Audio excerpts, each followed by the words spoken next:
Hi, I'm Dr. Patti Farris. I'm a board-certified dermatologist and co-host of the Science of Skin podcast, and I'm joined by my co-host today. What a treat, Ted. We don't usually get to record together. So fun, but then again, we don't usually get to go to meetings together and right. actually not have to present or do something like that, and we could just attend, and we just did that, which was fun. It's an incredible experience not to be on the podium. You know why? Because you learn a lot. You really do. Yeah, we just came back from the A4M Longevity Fest in Las Vegas, and we thought we would sit down and record a podcast because it was so mind-blowing what we learned, or maybe didn't learn, that we wanted to share.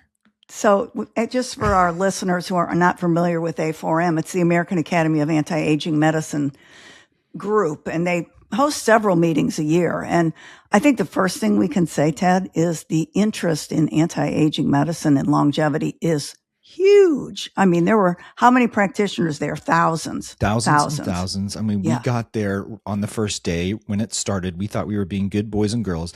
And there were people there that had probably lined up for a few hours and got seats at the very, very front. I've never seen a bigger auditorium space. And we were in the way, way back. And they were talking, Patti, about the value of longevity medicine, just the industry. And they were saying $1.4 trillion in either 5 or 10 years. We were so far back, I couldn't hear them that well. We couldn't hear or see the slides. Yeah. Good news, we had an app. They were prepared. You're right. It's an incredible industry, and there's so many different fractions involved in it and so many different practitioners. So we met physicians, lots of really knowledgeable physicians, and made some new friends, which was cool. But we also, there's chiropractors there. There's nurse practitioners, PAs, there's naturopaths. Naturopaths, that's what I was trying to grab for. Yeah, the NDs, lots of them also on the podium.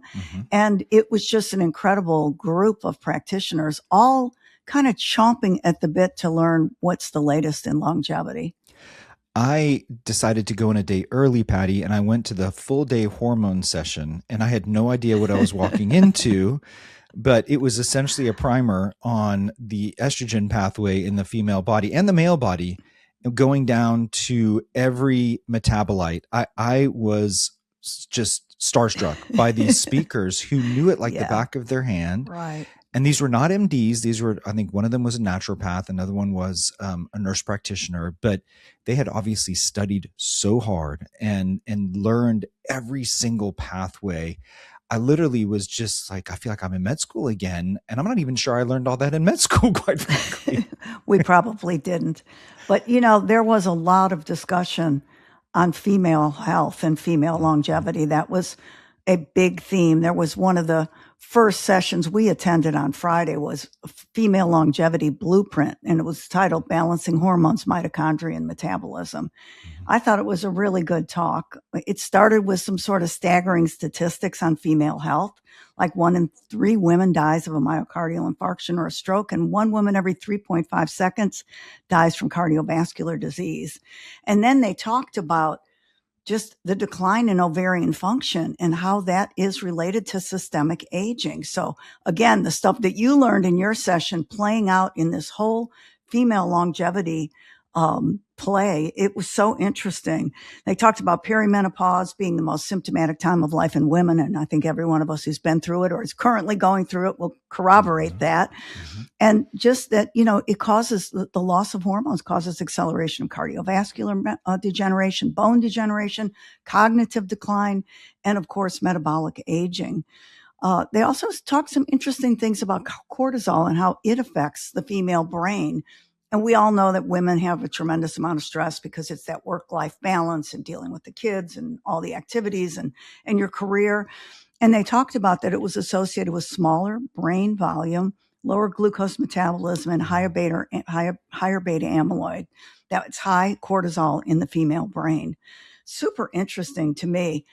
She made a point, and this talk was given by Sarah Saul, who is an MD. She's written a bunch of books, bestsellers, talked about HRT and that it really should be started within the first to 7 years to prevent a lot of what's happening here. She gave an assessment of a blueprint for women, how you might evaluate the patients. It was complicated, so I won't go into details, but I thought this was a really good talk, and it sort of set the tone that there was a lot of female-centric content in this meeting.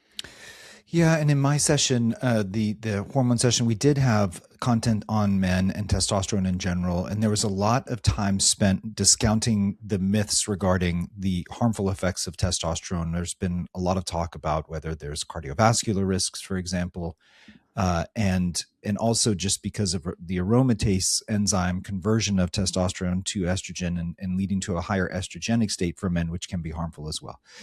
And so there was a lot of time spent on that. And I think they discounted that using the latest data pretty well.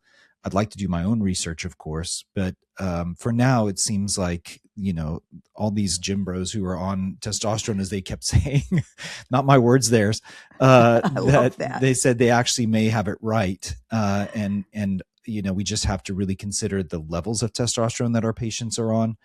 And what we consider normal versus not normal. I think that kind of pervaded the entire conference. So Patti, this idea of normal lab values that we get from labs and how those actually may not be truly normal for our patients. And we have to take everything with a grain of salt. Yeah. Well, and it's always a snapshot in time was also sort of what I took home on that. There was a lot of talk about exercise and muscle mass. That was a kind of a cool talk called, Muscle is Medicine, which I thought was really kitschy, in the history of the science and the future of strength. And this was, I thought, an interesting talk because, as we know with the GLP-1s now, we have people losing a lot of weight, but they're losing muscle mass too, especially the older patients, apparently, and the postmenopausal female are more at risk for that loss of muscle mass. She talked about the things you would expect, like resistance training and increasing your protein.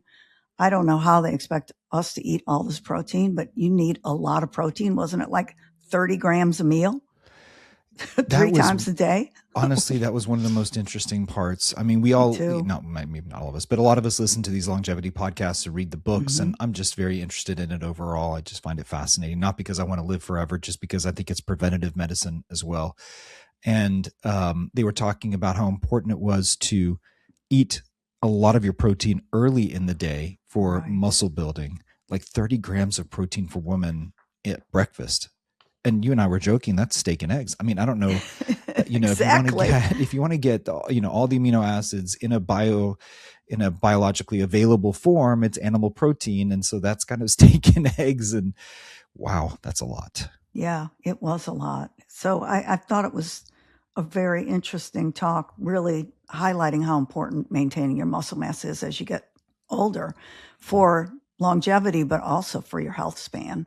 We know how so many older patients literally, break a hip and die, and having muscle mass is the key to being able to survive things like that. So super interesting talk, I thought. Another take home that I got, which I thought was very cool, and it kind of plays on what you're saying about longevity in general, is that medicine 3.0. So we're done with 2.0. Apparently we're on to 3.0 now. It has 4 P's in it, and it's predictive, preventative, personalized, and participatory. And I love that. And that came again from Sarah Zoll's talk on female longevity blueprint, but we have to start participating. And that's where all this exercise comes in, and, weight training, and, 30 minutes a day of additional exercise or aerobic exercise and weight training. You have to participate. Like, we can't make people live longer and have a really good health span unless they're willing to participate. Yeah, again, and I think this all ties in with the hormones also, especially for women. Now that they've removed the box warning for hormone replacement treatment, that getting back on the estrogen and progesterone therapy is so important for women peri and postmenopausal, and it also helps to build muscle and maintain what you have. It was interesting in terms of the participatory exercise, because they kept talking about the zone 2, 150 minutes per week of zone 2 heart rate, which is, a brisk walk, right? I think most people can do that, but then they did bring in, at least once doing HIIT training, high intensity interval training once per week, really focusing on that, if not twice, and then adding in resistance training as well. And goodness, when you add all that up, it's a lot of time. It is a lot of time to get all that in. I think the hardest thing is when you're working is to find the time to exercise. I was always like in the gym at 5:30 in the morning, and I was going into the office regularly. You know, you don't have any other time to do it when you have kids coming home. So that's an issue in terms of the participatory part. Yeah. What about that interesting lecture that we heard with the HIV patients? You can recapitulate that probably better than I can. This was so interesting. I mean, there was a couple of different aspects of this lecture. And what they were talking about is using epigenetic methylation patterns to predict response to GLP-1 agonists. And this was born from a paper on HIV patients who are on retroviral therapy often have lipogenesis. There's lipogenic effects. And so they build fat that they try and lose. And then there was another paper done by Lilly on non-alcoholic fatty liver disease. It's called something else, and I can never remember now. But they, especially with the Lilly patients, they were able to get either the data or actually some tissue and figure out the epigenetic pattern, and then look at who did well on the tirzepatide based on the methylation pattern. It's just personalization. We talk about medicine 3.0. It was using, essentially mathematical assessment of the data. I don't know if it was large learning models or how he did it, but he was really interesting. And that was the best lecture I think we heard the entire session was. Yeah, it was really good. The scientists going through and saying, we can really use the epigenome more than just to assess biologic aging, because we know through methylation and chromatin and histone modifications, you can use the epigenome to make a clock of biologic aging, but also to assess epigenetic effects of medications. And I thought that was brilliant. And I could see that becoming more and more mainstream over the next 5 to 10 years. Super high tech and very interesting. Tons about the microbiome. Microbiome is, totally tied to aging. And they call it, that whole microbiome aging connection, just like we have the gut brain and the gut skin. And I heard several lectures on the microbiome, one from a woman physician who was using familial fecal transplants to treat various conditions. I thought it was super interesting. They were looking at sequencing in kids who have all kinds of medical problems like long COVID or autism, right? Autism, exactly. Bipolar disorder, all kinds of different things, not just children, but adults as well. But she had actually treated some kids with autism with familial fecal transplants. So connecting all of these dots again, to how we age, health span, lifespan, and in her case, treating lots of interesting conditions, or at least looking at those conditions. I also heard a lecture on the microbiome and polycystic ovarian disease or syndrome, PCOS, and how you have to really look at the gut microbiome in those patients, because the gut microbiome influences our ability to, our insulin sensitivity, basically, and how we regulate glucose metabolism. And we know that's a huge problem in that patient population. So that was, again, a super interesting talk. Assessing the gut microbiome, though, first of all, is not fun. And second of all, poop. Yeah. Lots of poop exhibits at this meeting. There were, right? there were lots of those little poop emoji things all over. But the other thing is you wonder how sensitive it is. That was the big takeaway I had was, is it a snapshot in time with the gut microbiome? Do you need to do it serially? They talked about that. We know butyrate as a short chain fatty acid is anti-inflammatory. Right. You want to increase butyrate. And then there was another bacteria that they wanted to increase. It starts with an A. I don't remember. Patty, do you remember what it is? No, I couldn't pronounce it. Oh my goodness, I couldn't either. They were saying it like it was nothing. And I was having to felt like it was Greek. But there's this one bacteria that we need to increase the load of in our gut in order to be healthy as well. So much more for us to learn on the gut microbiome, just as medical doctors, and how we take advantage of it. But, I give a lecture on rosacea in the gut, and I through my research on that lecture, it really came to came to the conclusion that this idea of fecal transplant may be so important, not only for rosacea, but lots of inflammatory disease in the skin, because it could all be related to the gut. And I'm sure our integrative derm colleagues are like rolling their eyes right now. Like, we've been saying this for 20 years, Ted, where have you been? But sometimes it takes me a while, but I'll get there. Takes us a while. Exactly. Yeah. SIBO, I know, has been shown in rosacea. Mm-hmm. Yep. So it is super interesting.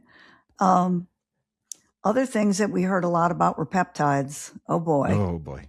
Did we hear a lot about peptides? And we saw an exhibit hall full of peptides, every peptide imaginable. Mm-hmm.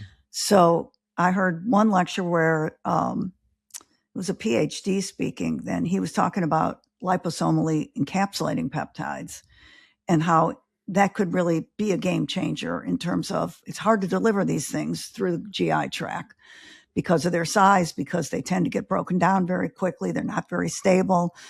But, he kind of talked about the pros and cons, like, of IV and being able to take them orally at home, which obviously has certain benefits just in terms of, cost and time and all of those things. But it was an interesting lecture. They talk about a lot of the peptides we talk about in dermatology. Mm-hmm. Copper GHK, the first peptide ever put into a cream. And every booth we went to, it was like, talking about that particular peptide for skin and hair and all the things that we do topically with it.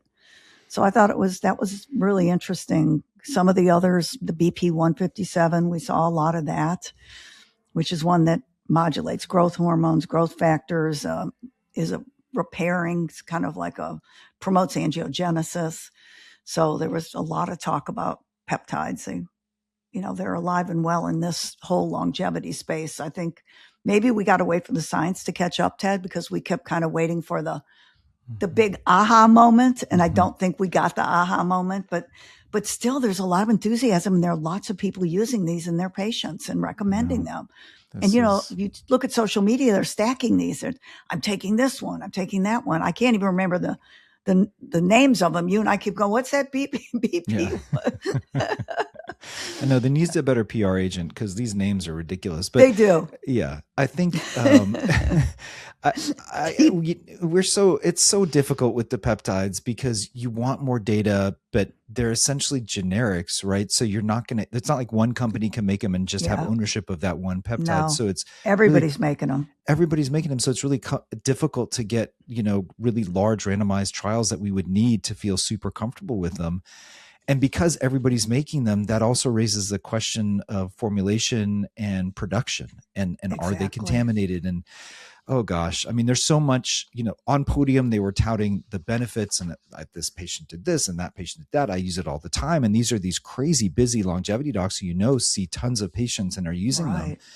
And I'm not saying they're being unsafe. I just think for myself, I just would love to see more data, but I'm not sure we're ever going to get more data. So that's the whole crux of longevity, unfortunately. Yeah. And, I thought about it because it's very hard to find endpoints. Mm-hmm. I mean, you and I were hanging a lot on biomarkers. Because it's very hard to measure these things. How does it really impact the patient's longevity and their health span? How do you quantify that? It's just not easy. Nutritional studies are difficult too in the same regard. You make these interventions and it can be years before anybody sees a difference. And they talked a ton about nutrition, nutritional supplements, nutrition, polyphenols. We heard a whole lecture on polyphenols, which was cool because I love polyphenols as a topical. Oh, absolutely. And we know that they're really important phytonutrients, great antioxidants. They upregulate your own intrinsic antioxidants. So they're amazing molecules, but we just heard a whole lecture on those. Lots of good advice, I thought, on nutrition besides protein. Following the Mediterranean diet came up quite a few times. Yeah. What you put in your mouth makes a difference in how you fare long term, for sure. Yeah. It was, speaking of nutrition, I think what surprised me, I thought we were going to get a lot more of go vegan, go veggie, that kind of talk. And there was none of that, carnivore. Actually. Be a carnivore. A ton more about, exactly. Animal protein, as long as it's the right animal protein, not hormonal, no hormones, grass-fed, free range. Like, they really focused on the quality of the protein. And then, of course, with the Mediterranean diet, you don't eat meat that often. It's But more they fish. it was more fish, right? But they certainly talked about the benefit of animal protein, lean animal protein, as a source of, biologically available amino acids, and how important that is. It really made me, I was surprised. I've been pescatarian now for 6 years, and maybe, it's the right way to go, especially for women. It may be the right thing is to consider eating that high grade, high protein every once in a while. They certainly were saying that it's worth it. So, yeah, absolutely. Let's take our listeners for a tour through the exhibit hall. I mean, you could get everything and anything you've ever imagined. How about red light? Red light blankets, red light tanks, red they had light red light masks. clothing. Yeah, red light clothing. Yeah. I mean, maybe we should just walk around in red light. It just was unbelievable. We'd look pretty cool. There was, please don't light a match in a longevity exhibit hall, because there's so much hyperbaric oxygen going on that, it would be disastrous.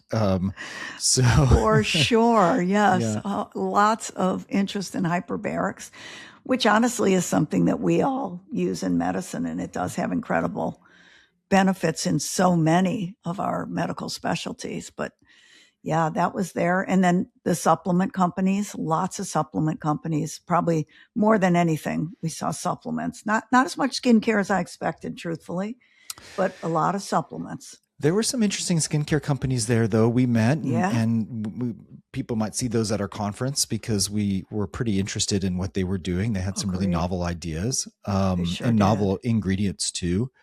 We had so many supplement samples that I had a little tummy ache at the end of the day. There's a lesson there. You can only have so much magnesium. What is it? Citrate? I'm not sure which one they gave us. I was hoping it was the one that didn't regulate your bowels for your sake, because I didn't take that. Yeah. Just let me tell you. Anyway, be careful with the magnesium. And then be careful what you taste in the exhibit hall. Yeah, exactly. Lots of electrolyte drinks. Man, do not check my potassium either right now. Yeah, I was trying to read. Yeah. I mean, it was really interesting. And we learned, I think, a lot from talking to some of the manufacturers of the supplements. We learned about the NSF certification. And, that's one thing that if people are looking at supplements and they want to know what to look for, that attest to that they're manufactured properly, that they have actually the ingredients that they're supposed to have on the label are in the supplement, and the safety, because they do toxicology, make sure it's not heavy metal contamination. So there was a lot of NSF certified companies there, which was good to see.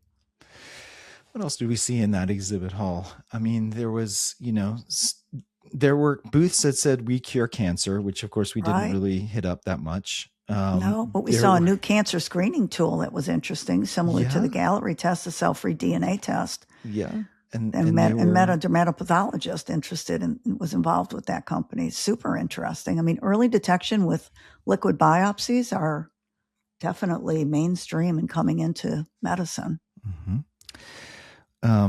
We saw exosomes. There were quite a few exosome companies there. Yep. We learned some of the kind of back-end aspects of the exosome business, that a lot of these companies are actually purchasing exosomes from the same manufacturer or supplier and touting them as very special, but indeed they're not even their exosomes. So that was eyebrow raising for us, but otherwise they were touting their exosomes from all sorts of different sources. Mostly mesenchymal. I thought mostly mesenchymal stem cell. Mm-hmm. Wharton's jelly. Yeah. Yeah. Wharton's jelly.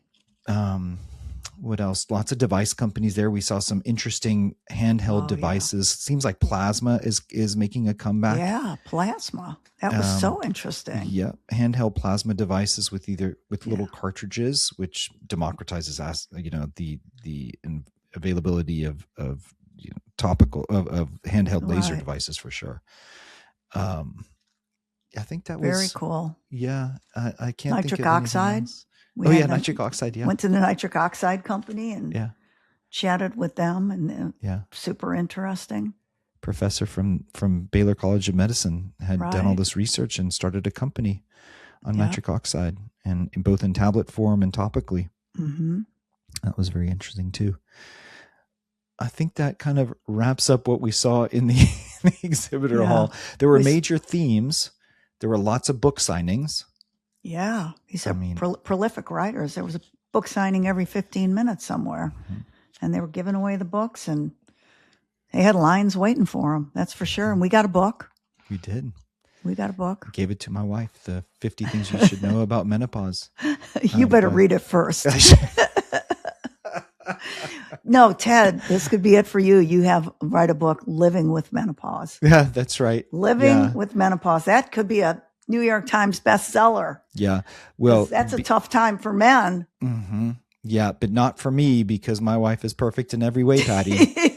So, and she listens to the episodes. You're so married above your pay grade. I don't know how you did that. Gila, we love you. We totally love you. Anyway, it was a great experience. I think, just for you and I, it was eye-opening. It was a learning experience. I hope that we can practice medicine 3.0, because I love that. I think that was one of the coolest things. Let's prevent, let's participate, and, rock on into the longevity world. Basically, we have a longevity session, 2 of them coming up in this year's Science of Skin Summit, which we hope everyone will attend. We're really expanding our longevity content. We're taking speakers outside of dermatology and adding them to our summit to really elevate the science and get people up to speed as to what's going on, because we know that you can't go to these longevity meetings outside of our specialty. It's difficult to get there. And so we're trying to bring it to you in the summit, curated, of course. And we're just going to continue to do that, because I think Patti and I have a strong conviction that longevity is not going anywhere. It's becoming more mainstream, and we're going to do our best to highlight the data behind longevity, so that our peers can incorporate that into their medical practices or their aesthetic practices and feel comfortable doing it, just right alongside the novel therapeutics that we have for inflammatory disease. So stay tuned for that. Absolutely. Remember that the summit is September 17th to the 20th. We increased the number of days. We're starting on Thursday afternoon in 2026. Of course, it's going to be in Austin at the beautiful Fairmont Hotel. Thank you so much for listening. My name is Ted Lain. I'm with Dr. Patti Farris, who's my partner in crime with both the Science of Skin Summit and podcast and webinars. We appreciate you listening. Of course, most of the growth that we've had in the podcast is through word of mouth. So if you've enjoyed this, if you've learned something, please tell your peers and everybody in your office. We love to have people tell us that they listen to our podcast. That happened to me today. And it just really gives us some more support and makes us want to do this even more. So thank you for that.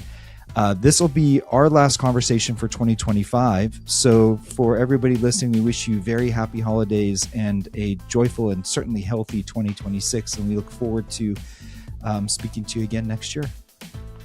Thanks, everyone, for listening. Have a great holiday.